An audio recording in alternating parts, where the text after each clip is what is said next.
Chapter 6. Chapter on Emptiness. Then at that time the Tathagata spoke these verses. In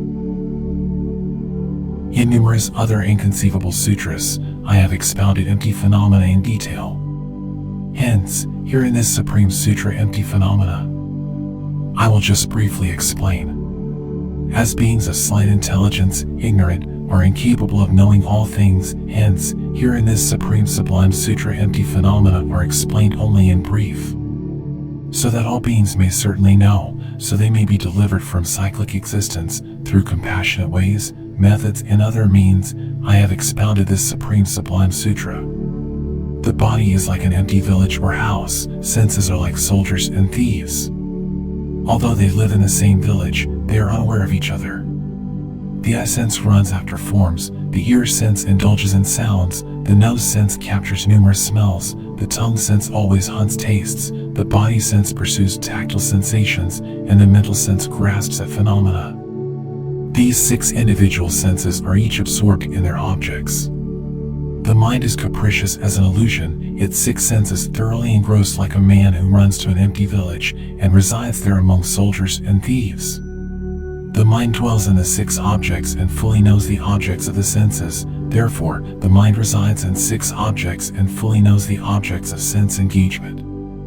Forms, sounds, and likewise smells, tastes, tactiles, and phenomena, the mind in motion, like a bird in flight, in all 6, enters the sense faculties. In whatever sense it abides, it lends that sense its knowing nature.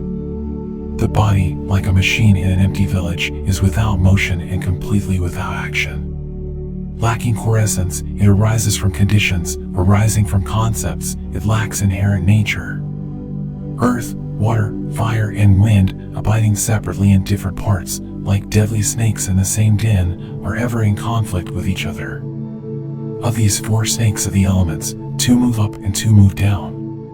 Moving by twos in directions and subdirections, these snakes of the elements will surely perish. The earth snake and the water snake perish down below, the fire snake and wind snake ascend to the space above.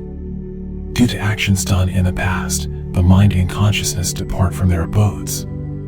Gods, humans, and 3 lower migrators are born in existence according to deeds done. At death, when phlegm, wind, and bile have been exhausted, the body is filled with urine and foul matter. Not pleasant, it becomes a heap of worms discarded like wood at the charnel ground. Behold these things, O Goddess. Here, beings, persons, and likewise phenomena are empty. Due to ignorance, they arise. These great elements have no great origination. Originating from the unoriginated, they lack origination. Since that which originates does not originate, I have called them the great elements. They do not exist and do not ever exist. Due to ignorance, they come into being. Ignorance itself does not exist. Thus, I have called it ignorance. Action, consciousness, name and form, the 6 sources, contact, feeling, craving, grasping, and existence too, birth, aging, and death, sorrows and afflictions, these comprise the 12 links of dependent origination. The inconceivable sufferings of cyclic existence as they operate in the wheel of life have originated from the unoriginated, thus, they are without origination, free from discursive, conceptual thought. Cut the view of self-existence, sever the net of afflictions, brandish the sword of knowledge, behold the abode of aggregates as empty, in this way, enlightenment shall be reached. I have opened the door to the city of nectar and thoroughly entered into its abode. I have utterly revealed the vessel of nectar, with its juice I have been filled. I have beaten the sublime drum of the Dharma. I have blown Dharma's supreme conch. I have rained a sublime shower of Dharma. I have ignited Dharma's supreme torch. I conquered the potent enemy, the afflictions, and hoisted Dharma's victory banner high. I rescue beings from the ocean of existence and seal the path of the 3 lower realms.